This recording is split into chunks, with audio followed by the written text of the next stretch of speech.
Welcome back to Chukitable Media. Yesterday, a new law has been passed in the House of Senate, or shall I say, an adjustment has been made to sexual crime law in Nigeria. Basically, it deals with defilement of minor. This law was discussed. The topic was well conceived by the legislators. And I want to seize this opportunity to call on you also to come here. Let us sit down and listen to what the expert says about this on AIT television this morning. It's an interesting topic, and it is better to know the law. Ignorance of the law, as they say, is not an excuse. So it's better to know what has changed to those people that used to pedophile young ones, people that used to defile young ones, people that used to engage in marrying young people, like as it happened enough. It is better to know what is going on right now when you listen to this discussion. But before that, I would like you to listen to the discussion as it happened in the plenary in Abuja yesterday. Both of them are here. I'll put them up. Thank you very much for watching. Defilement of a minor should be different from that of rape. For a minor, this is a kid who is not capable of consenting or otherwise, and whose life can be destroyed almost permanently. Those involved in defilement should suffer greater punishment. I propose that it should be 20 years if you defile an underage. Because I've seen cases of boys and girls under 10 years old, 5 years old, defiled by adults. You have proposed that for minors, defilement should carry 20 years. Any seconder? Yes, sir. Yes. A more severe one? There's a motion. Yes. Mr. Chairman, I second the motion, ably moved by Senator Adam Oshomole. That for minors. For minors. That the penalty should be 20 years instead of 10 years. 20 years. 20 years. Imprisonment. I say second. And no option of fine. No option of fine.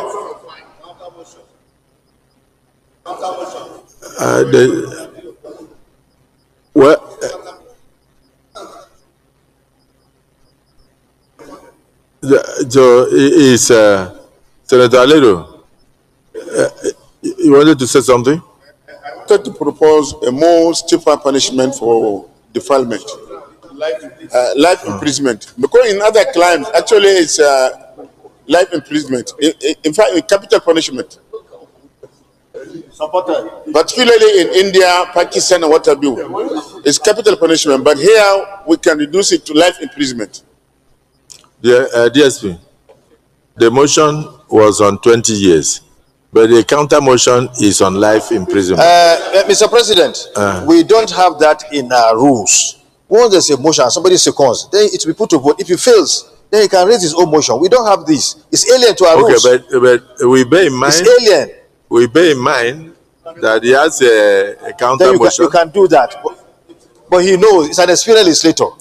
He knows at this point you cannot change this. You should put to vote, defeat it, then you bring forward his own motion. Okay, those in support that defilement of minors should carry 20 years imprisonment in the act say aye.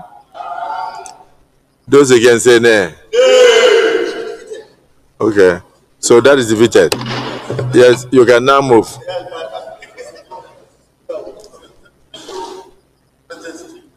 Your mic. Thank you, Mr. President, sitting in the chair. My distinguished colleagues, I want to propose that the punishment for defilement is for minor is life imprisonment. So in this case, it doesn't matter whether it is a woman or a man that does the defilement. The most important thing is that if a woman lures a minor to defile, life imprisonment. If a man lures a minor to defile, life imprisonment. Any seconder, Olamileko, because you feel very strongly about this. You are going to make sure that nothing like that happens in Ogun State. Thank you, Mr. President, sitting as chair. Adeola Solomon Olamilekon. I rise to second the motion assembly moved by Senator Adamu Alero. I so second. Yes. Distinguished colleagues, the motion has been moved and seconded that any defilement of a minor in Nigeria henceforth should carry life imprisonment. Those in support say aye. And those against say nay. They are not here. But is there any option of fine? No option of fine. So the motion is carried. Let's watch this video to understand why it's utmost necessary to pass this into law to curb the evil people in our society. It's so sad that this happened to this woman and her daughter. I would like you to see the role of a certain lady police officer in this matter. She's calling on anyone that can help her out to please do so. On October 25th, 2023, I was in the United States of America, and before I traveled, I employed the service of an elderly nanny to stay with my 3 children and my partner. Then my partner's daughter, about 21-year-old daughter, was staying with me. So I left the nanny to care for them. So on this particular day, which is October 25, it was my usual routine, to call them on video calls every day and speak with each and every one of them. So on this day, when I called in the evening, that was after dinner, I asked to speak with my eldest daughter, who was 12 at that time, and the elder brother now told me that she's having tummy ache, a severe tummy ache. I now asked, what did the nanny prepared for dinner? They said beans and plantain. So I asked that, is she the only one who ate it? They said no, that every one of them ate the same food. And I was now like curious, why? But why the pain? And I said, give her the phone. And I spoke with her, and I asked her, how do you feel? How are you feeling? She now said, that the tummy ache just started all of a sudden, and she didn't know how come. And I now asked her, have you been given Flagyl, to stop the tummy ache? She said no, that her stepdad, which is my partner, because I have the 2 eldest child, from my previous marriage, which didn't work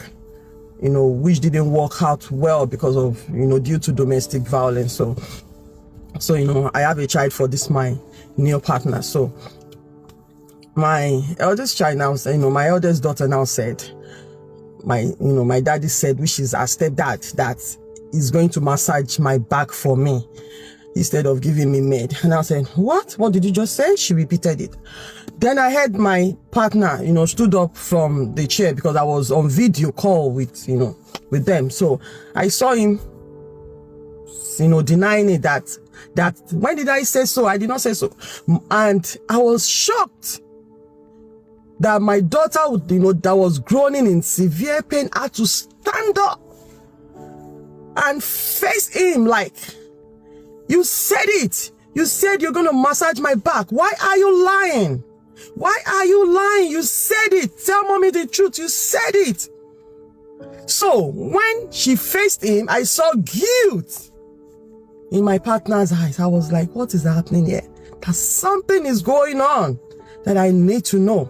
So I quickly, I now told the nanny that, come, you have to be monitoring my daughter. I told you before I traveled that monitor them, take care of them, make sure you sleep in a room every day. I make sure, they sleep together in the same room with the smallest, girl, which is my little daughter. So, and I said, but this time around, let me tell you what is going on. This girl is not this man's child. The 2 eldest are not his children. So make sure you sleep wherever my daughter sleep, which is in her room, and always be with her. Even if you are washing plates, let her stay with you. If you're cooking, she must be with you. She said, okay. So I now place a call to a nurse, to a nurse, which is a family member. And, I told her what is going on, that please, you need to go to my house the next day to check up on my daughter to know what exactly is wrong with her, that she's having, severe tummy ache, and make sure you checked on her if she's still intact. I need to know if she is still intact. So lo and behold, I sent my partner out, to help me pick up, a stuff at Lekki, So I now had to call this nurse that, come, my partner has just left the house. Go to the house to check up on my daughter. So, she went. When she got there, she checked on her. Lo and behold, my daughter was open. She was open at her age. And the nurse now recorded their conversation, petting her, asking her, who did this to you? Tell me, you can confide in me. I'm not going to tell your mom. And my girl broke down. My little girl broke down, crying, shaking in her voice, saying it was the stepdad that defied her at 7. 7 when I was pregnant of her little sister. Which pregnancy is for this very man. And how did it happen? My little girl, said in the voice note that she went to my car to pick up, her pencil, which she left in the car, the previous day. Then she saw, female pints on the floor at the back of my car, and makeup, stuffs. And she knows that I don't use makeup. I'm not a makeup person, and the pint is not my size. So she now, picked them up to show the stepdad that, Daddy, this makeup, who owns this makeup? Who owns this pint? This pint is not for my mom, and this makeup, my mom doesn't use makeup. So who owns it? And, it is this, my partner, that do use, my car to work, because he's a sound engineer. So he normally use it, to go to work, most times. And and he just came back from work that very morning when my daughter saw the pint in the afternoon when she came back from school. And I had gone for my antenatal, while the elder brother was still in school because he was in the secondary school, while this my girl was in the primary school. So she, she closes earlier than the senior brother. So, my partner just collected the stuffs from my little girl and went to throw it to the next compound, which is an empty land with a foundation on it. So, my daughter now said, I'll tell my mommy when she gets back. So she now went to her room to do her assignment, which is her homework. So, she just saw the door open all of a sudden, and my partner had to remove her pint and raped her at 7 years old. She raped my little girl at 7 and threatened her with a knife and told her, if you tell your mommy, if you tell anybody, I'm going to kill you on your way to school. So my daughter had to keep quiet. And every day I do tell my girls, which is my daughters, that no man must touch you, no boy must touch you, no boy must touch your private part. I'll show them the front, the back, the boob, the boobs, the mouth. Nobody must touch all these sensitive parts of your body. Right from when my little girl was 5, I have started, educating her on, on this. And each day she's going to school, I'll ask her, make sure nobody touches you. And when she comes back, I'll ask her, no man, no boy, no teacher, touch you. She will say, no, mommy, nobody touch me. No, mommy, this is what I kept hearing every day. No, mommy, no, mommy, no, mommy, nobody touch me. Not knowing there is a pedophile right under my roof that has been molesting my daughter. And on 2 occasions, I have seen my daughter, you know, lying down on the chair, like, you know, a pint will be shifted to one side, and I'll be like, how come? And I'll call this guy, come. I saw my daughter's pint, you know, in this position, and I don't understand what is going on. He will start saying, what are you, you know, insinuating? Are you insinuating? I did it, I did that. And he will start laying curses on himself. That how can he? How do you know? I'll let it slide, you know, on those 2 occasions, I'll let it slide, but I was more vigilant, you know. Since those 2 occasions, I was more vigilant, you know, about my daughter, you know, watching her and all that, and I didn't see, you know, anything. So, that was how I called the attention of the police, and a policewoman, she's an inspector, her name is Oyeyemi Amo.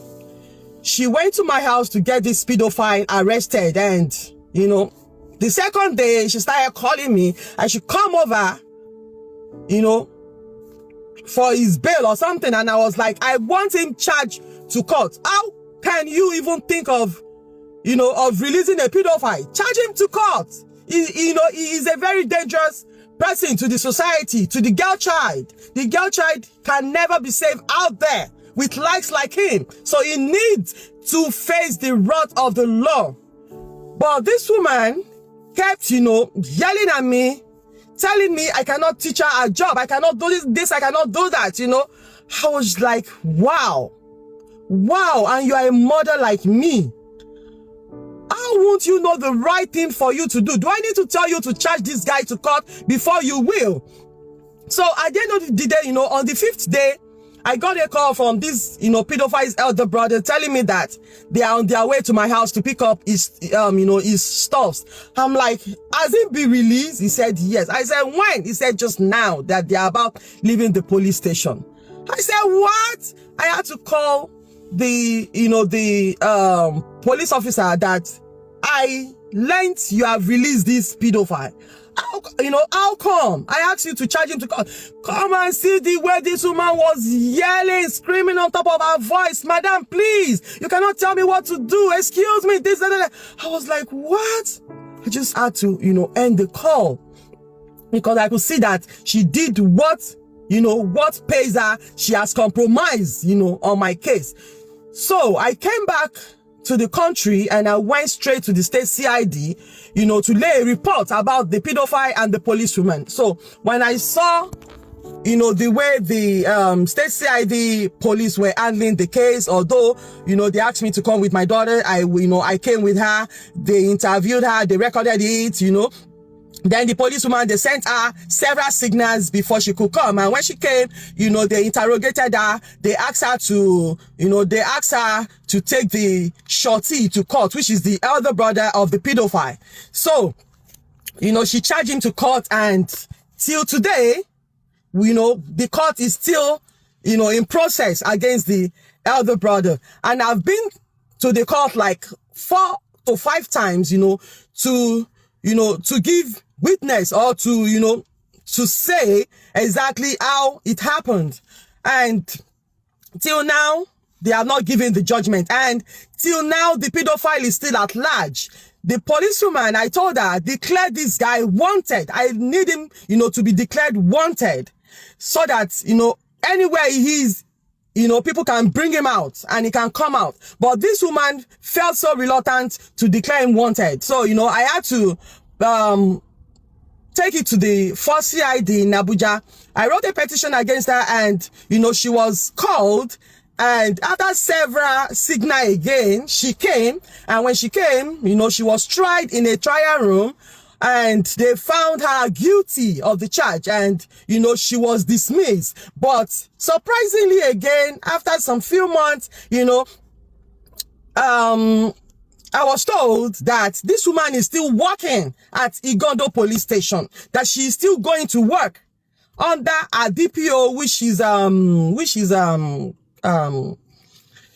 Kabiru Sulaiman. Yeah, Kabiru Sulaiman. DPO Kabiru Sulaiman also.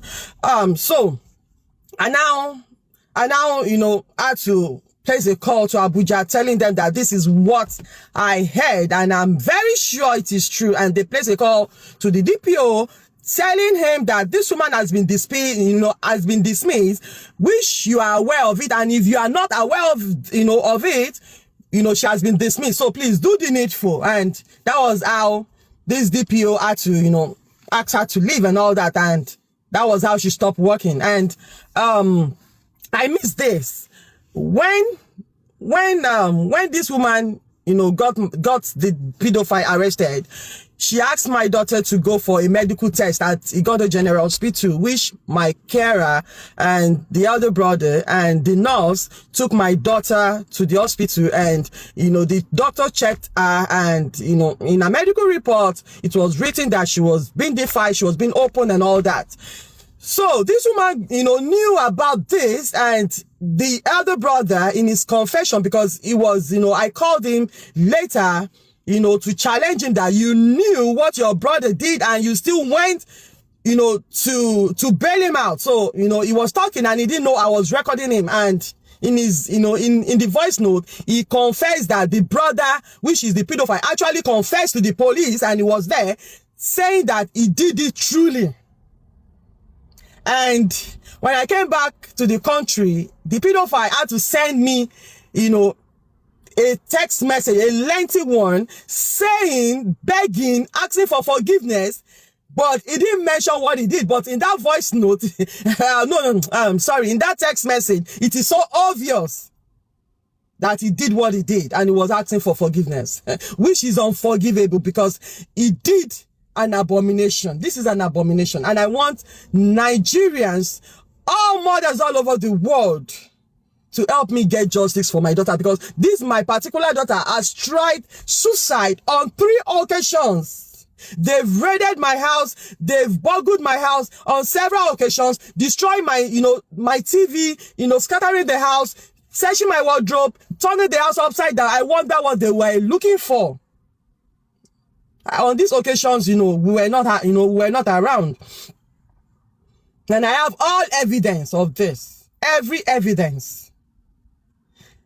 Please, the police should do the needful. This woman claimed, this IPO, Inspector Yeyemi Amao, claimed she wants to declare him wanted, but the Lagos State PPRO then, I don't know if he's still the PPRO, which is Benjamin Udeyin, had to sign the document of his warrant. And she now said she doesn't know how to get, the PPR. And I'm like, is that the problem? Okay, fine. In my mind, I'm like, I'm going to get him for her. So I went to GRA, to his office. They said he wasn't on seat, that he was having a seminar at GRA, and when I have to go there, that is at, I've forgotten the name of the hotel. Marriott. Sorry, the name of the hotel is Marriott Hotel. So I had to go there, and and I got through to him on the phone, and he asked for the IPO that I should tell her to bring, Thank you for watching. If you're new to this channel, consider subscribing so you won't miss out any of our latest video.